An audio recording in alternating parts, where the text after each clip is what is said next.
this Tampa Bay Lightning coach, they lost in 5 games to the Florida Panthers in the playoffs, and he comes out and he has 4 minutes of comments. This is just 4 minutes of his press conference we're about to hear. We're not going to hear the whole 4 minutes. This is just a segment of 4 minutes from his press conference. And he makes a throwaway comment, and what he's talking about here is how 2 goals were disallowed against his team because of goalie interference. You don't need to know anything about hockey for this, I promise you. 2 goals were called back against his team because allegedly somebody bumped the goalie. There it is. That's what he's talking about. He sets this up, he prefaces it, and see if you can hear the comment that people were outraged about. It's like, well, then is there net front battles aren't allowed anymore? And that's part of everybody's game. It's like the boxing out that goes there. It's like prison rules in the playoffs, but it's not prison rules for the goalie. Like the second something happens, like we might as well put skirts on them then, if that's how it's going to be. I mean, they have to battle through stuff too. And when the players are working so hard on both teams, and it's, like I said, it's a war down there, I think we're letting the goalies off the hook. And they've got way more pads on than everybody else does. So, the egregious part, I couldn't see it. And so now we go into the third period, and this conversation is going down if we'd won 6-1. But we're going into the third period now, down 1, where maybe we're up 1, or maybe it's tied, and it's a different game. And I'll give our guys credit. We had some looks, in the third to tie it. Okay, we can stop it there. If you caught what he was saying, it was net front battles aren't allowed anymore. The boxing out rules, there are like prison rules in playoffs, but it's not prison rules for the goalies. We might as well put skirts on them then if that's how it's going to be. I mean, they have to battle through stuff too. So the idea that he said, we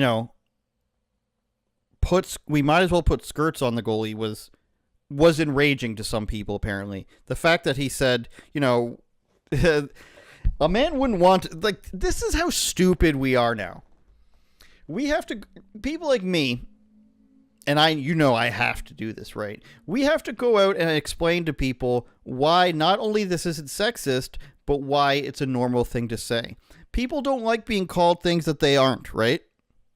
And this is why the liberal logic on this stuff is so retarded. Because you come out and you demand, as a hardcore leftist, a gender ideologist, that somebody adhere to your pronouns. Why? Because when you don't adhere to a person's pronouns, you're hurting their feelings, right? You're being mean to them. You're calling them something that they don't identify with.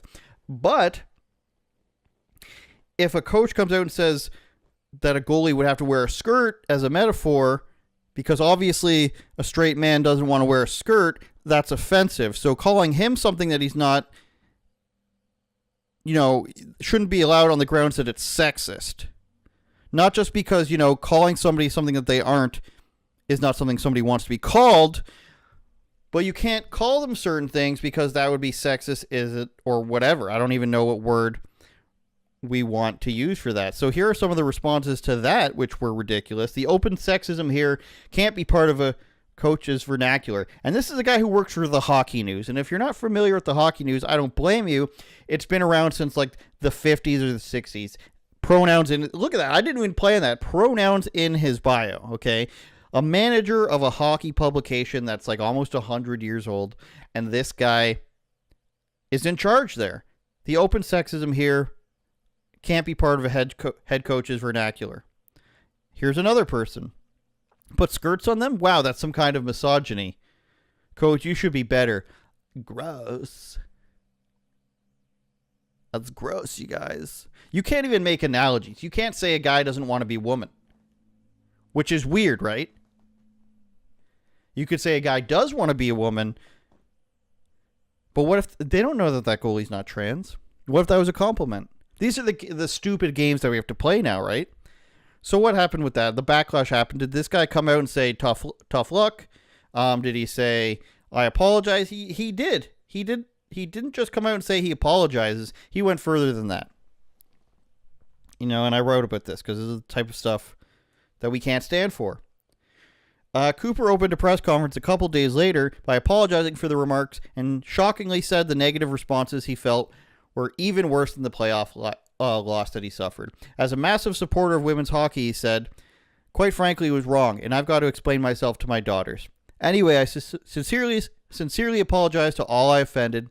It's pained me more than the actual series loss itself. Now I want to play this for you. It's just that the video that they used has extremely low audio. We'll see how I can hear it fine in my headphones. If you guys can't hear it, I'm going to turn it up. Here he is a day after. Sorry, we haven't brought this up yet. Here he is a day after what he originally said. I just have to address one thing. So, as you know, we been pretty disappointing series loss the other night, and I made an appropriate analogy about goalies and skirts, and that's one of those moments if you could just reach back and grab the words back, I would have. And as a father to, especially a massive supporter of women's hockey, and girls that play sports, and so it was quite frankly it was wrong, and I got to go and explain myself to my girls. Tra-la-la, quite frankly, was wrong. As a massive supporter in hockey, this guy, you can't even say that a guy doesn't want to be in a skirt. Your daughters aren't offended. I'm sorry. The crazy thing about this is he's saying that why can't we have contact with these goalies a little bit? That's sort of like he's a woman, right? That he's in a skirt, he's dainty.